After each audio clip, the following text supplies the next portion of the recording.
reporting from the Ventura County Signing Day press conference. On footballchannelusa.com, I'm Jake Downey alongside Mark Bates, the longtime offensive coordinator at Oaks Christian. The last 2 years he's been the defensive coordinator, so you've been at Oaks Christian since the beginning through all the championships, the state title in 2007. Today you have three guys going off to play college football. Talk about them.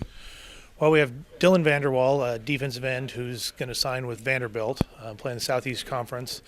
Blair Holliday, wide receiver, is going to go to Duke. And then Brian Fafita is going to go to University of North Dakota. Tell me about each guy. Start with Vanderwall.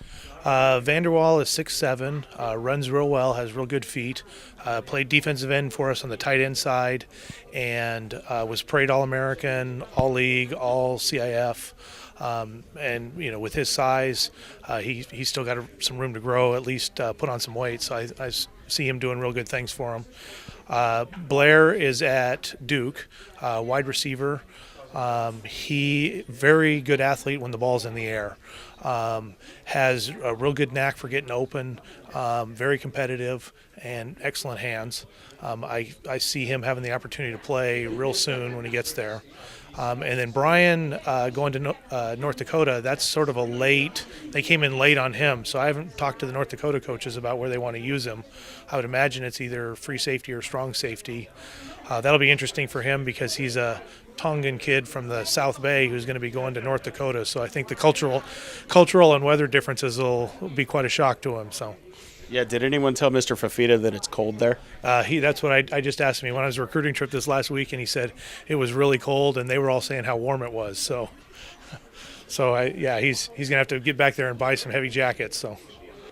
Because footballchannelusa.com is primarily aimed at youth football players and their parents, we want to educate some of those folks about what they should expect when they get to high school, when they set foot on your campus or another. What do they need to know heading towards ninth grade?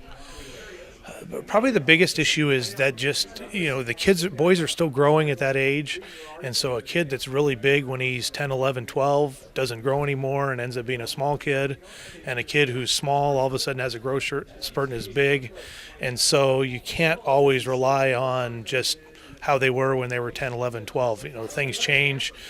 The other thing that happens when they get to the high school level is that there's more kids competing for less spots. So it comes down to more of the little things, the running back that can catch, the linebacker that can also play pass coverage, the offensive lineman who can pass block as well as run block, things that they may not have been asked to do when they were playing youth football.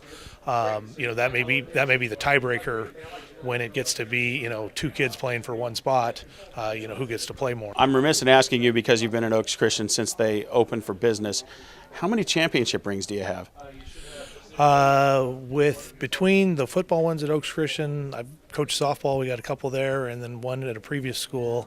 I think I'm up to 10, So you're working on toes. Yeah, right, exactly. So actually my wife, for my 20th anniversary, just picked them all up. I didn't have all of them, so she went back and filled in some of the ones I was missing. So now I have a collection of all of them for kids, grandkids, whoever wants them. So that's a nice problem to have. Yeah, it is. Yeah.